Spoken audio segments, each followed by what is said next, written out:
मी April महिन्यामध्ये वर्षावर जाईल. 27 मार्चला माझ्या मुलीची 10वीची परीक्षा संपेल आणि त्यानंतर मी फर्स्ट वीक ऑफ एप्रिलमध्ये वर्षावर शिफ्ट होणार आहे. मला वाटतं बऱ्याच जणांना या प्रश्नातनं उत्तरं मिळाली असतील.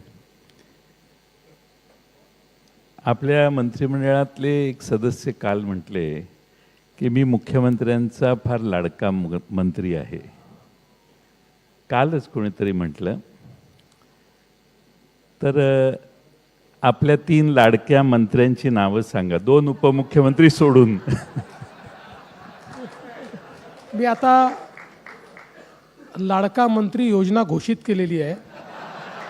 त्या योजनेच्या निकषामध्ये जे जे बसतील त्यांना लाडका मंत्री म्हणून घोषित करेन.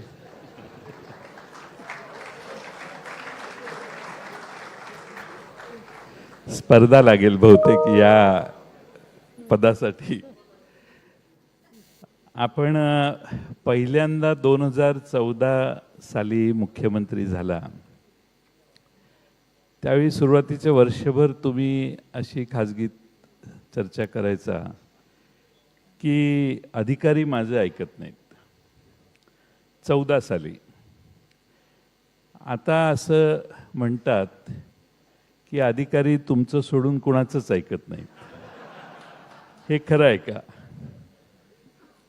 मी 14 साली मुख्यमंत्री झाल्यानंतर पहिल्या 6 महिन्यात माझ्या लक्षात आलं की ब्युरोक्रेसी जी आहे ही घोड्यासारखी आहे. याच्यावर पक्की मान ठोकून बसलं तर हा घोडा धावणार, नाहीतर हा आपल्याला आदळणार.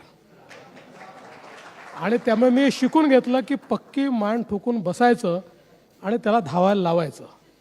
त्यामुळे मला आता ब्युरोक्रेसीकडनं कुठलेही प्रॉब्लेम तेव्हाही नव्हते, आताही नाही आहेत. कारण शेवटी महाराष्ट्रामध्ये आपण जयंतराव इतके वर्ष मंत्री राहिलात, महत्त्वाची पदं सांभाळली. महाराष्ट्राची ब्युरोक्रेसी तशीच चांगली आहे आणि मला असं वाटतं की एक कल्चर इथे वर्क कल्चर देखील आहे. पण एकच मला महाराष्ट्राच्या ब्युरोक्रेसीत कमतरता जी दिसते, जी मी अनेक वेळा ओपनली बोलतो की वी आर टू कॉम्प्लेसंट. आमच्यात एक भावना तयार झाली आहे की आम्ही देशातले चांगले आहोत.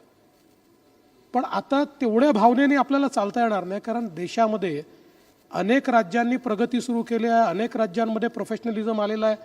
त्यामुळे आम्हीच चांगले आहोत या मानसिकतेत राहिलो तर काही आपण फार करू शकू असं नाही. सो माझी महाराष्ट्राच्या ब्युरोक्रेसीच्या प्रती एवढी एकच कंप्लेंट आहे की त्यांनी कॉम्प्लेसन्सी सोडली पाहिजे. तुम्ही चांगले आहातच, पण तुम्हीच चांगले आहात असं समजू नका. लोक तुमच्यापेक्षा चांगलं होण्याचा प्रयत्न करतायत हे लक्षात ठेवा.